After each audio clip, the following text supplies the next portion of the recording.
ঘরে যদি 2টি কলা 1টি ডিম থাকে তাহলেই কিন্তু মজার এই নাস্তাটি ঝটপট তৈরি করে নিতে পারবেন। এটা কিন্তু ছোট বড় সবাই ভীষণ পছন্দ করবে। বাচ্চারা পেলে তো একদম খুশি হয়ে যাবে। ভিডিওটি যদি শুরু করে থাকেন তাহলে লাইক কমেন্ট ও শেয়ার করতে পারেন। আমি আজকে 2টি কলা আর 1টি ডিম নিয়েছি, আপনারা আপনাদের পরিমাপ অনুযায়ী নিয়ে নেবেন। এজন্য কলাগুলোকে ছিলে নিলাম আর ডিমটাও ভেঙে দিয়ে দিলাম। কলাগুলোকে চাইলে একটি কাঁটা চামচ দিয়ে এরকম ম্যাশ করে নিতে পারেন। তবে কাঁটা চামচ দিয়ে ম্যাশ করে নিলে চিনিটা মিশালে কিন্তু খুব সহজে মিশে না।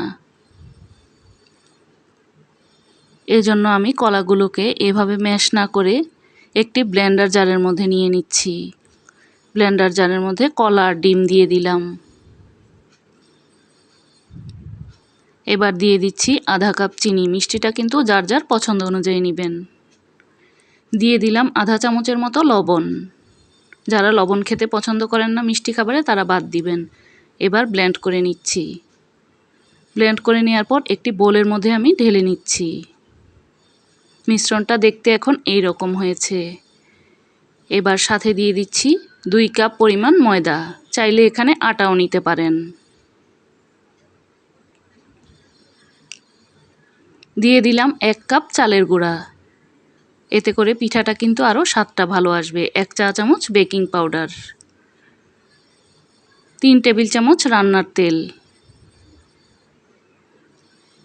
এবার নাড়াচাড়া করে একটু মিশিয়ে নিচ্ছি।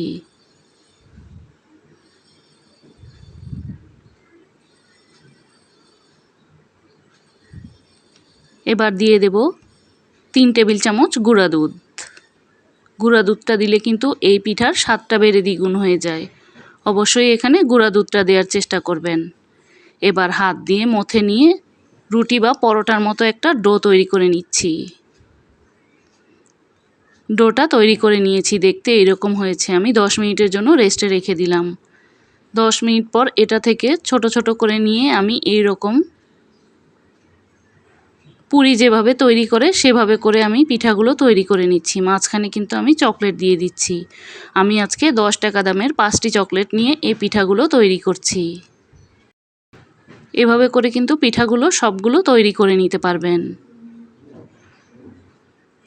আমি আরও একটি তৈরি করে দেখাচ্ছি। একদমই সহজ, তৈরি করতেও কিন্তু সময়ও কম লাগে। খুব সহজেই তৈরি করে নেওয়ার মতো একটি রেসিপি।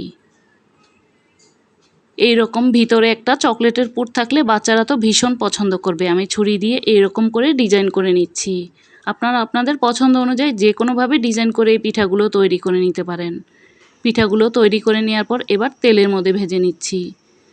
তেলটাকে আমি মোটামুটি গরম করে নিয়ে পিঠাগুলো দিয়ে দিলাম।